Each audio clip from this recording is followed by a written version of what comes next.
Et évidemment, la réaction du Rwanda n'a pas tardé. Kigali a annoncé la rupture de ses relations diplomatiques avec la Belgique, une escalade des tensions selon Kigali. Depuis le refus de Bruxelles de l'ambassadeur proposé par le Rwanda en août, jusqu'à atteindre un point de non-retour, selon le porte-parole du gouvernement rwandais. Il est au micro de nos correspondants sur place. Nous estimons que la Belgique aurait dû avoir une place de neutralité. Connaissant l'histoire de ces deux pays, elle aurait pu jouer un rôle positif pour essayer de trouver une solution aux problèmes d'insécurité qui règnent à l'est de la RDC et qui ont des conséquences sur la sécurité du Rwanda. Nous avons vu la Belgique militer, la Belgique faire du lobbying pour faire condamner le Rwanda, pour qu'on prenne des sanctions contre le Rwanda. C'est un pays avec des liens historiques qui existent depuis plus d'un siècle. Donc on ne peut pas dire que le fait qu'il y ait plus de relations diplomatiques n'aura pas de conséquences au niveau économique et social, éducatif. Nous avons une école belge ici. Tout cela peut être impacté. Alors on se souvient qu'en 2012, la communauté internationale avait mis la pression sur le Rwanda. Le M23 avait quitté Goma très rapidement. Qu'est-ce qui ne marche pas cette fois ? Écoutez, il y a quand même un paradoxe qu'on se doit de souligner. Le Rwanda, officiellement, a toujours nié être le parrain actif du M23. Or là, on accepte un tête-à-tête, ce qui signifie que lorsqu'on évoque la perspective d'une cessation des combats, on assume une forme de responsabilité puisqu'on estime avoir l'emprise nécessaire pour infléchir le cours de l'histoire et du conflit. Donc, si vous voulez, il y a là sans doute une sorte de conjonction astrale un peu surprenante, mais qui fait que d'un côté comme de l'autre, on mesure que le statu quo était intenable.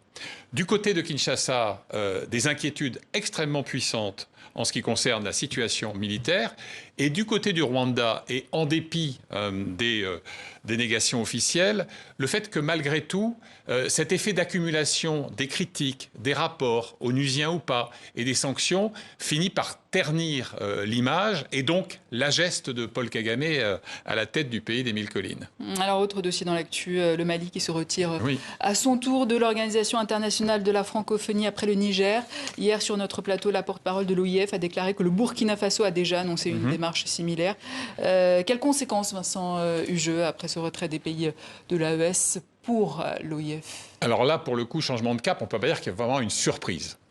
Depuis la fracture ouverte, en dépit des efforts du président ghanéen avec la CEDEAO, la Communauté des États d'Afrique de l'Ouest, on s'attendait effectivement à cette rupture-là, avec une petite nuance d'ailleurs, c'est que bizarrement, les trois pays de l'Alliance des États du Sahel, qu'on vient de citer, ils sont allés en ordre dispersé. On aurait pu imaginer une démarche conjointe. Positif, oui. Vous avez eu donc le Niger au son du clairon hier, le Burkina Faso plus ou moins en catimini, puisque à ma connaissance les autorités de Ouagadougou n'ont pas formalisé cette rupture, et le Mali aujourd'hui avec un petit temps de retard. C'était écrit pourquoi ? Parce que on est dans une sorte de surenchère souverainiste sahélienne.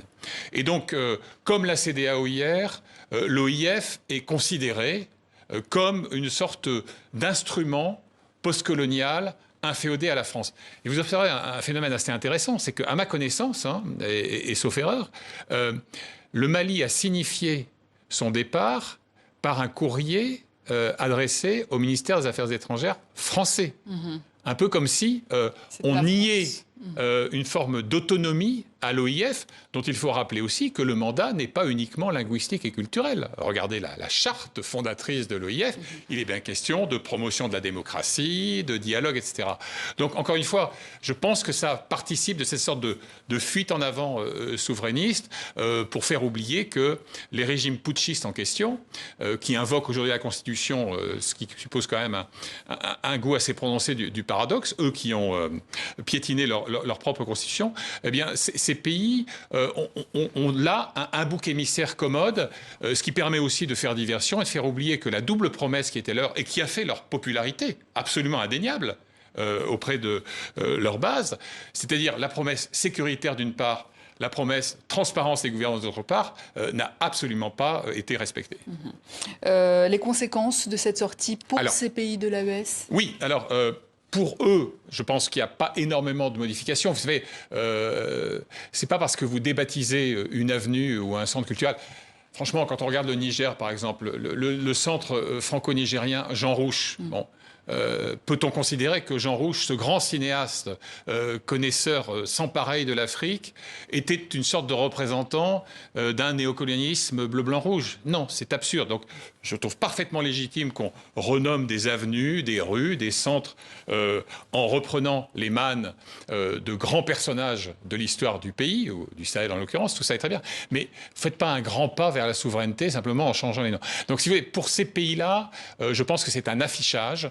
En revanche, pour l'OIF, eh bien, évidemment, vous posiez à juste titre la question de l'impact sur l'OIF. Bon, ben, voilà, l'OIF, c'était 92, puis 91 pays, c'est 90 aujourd'hui.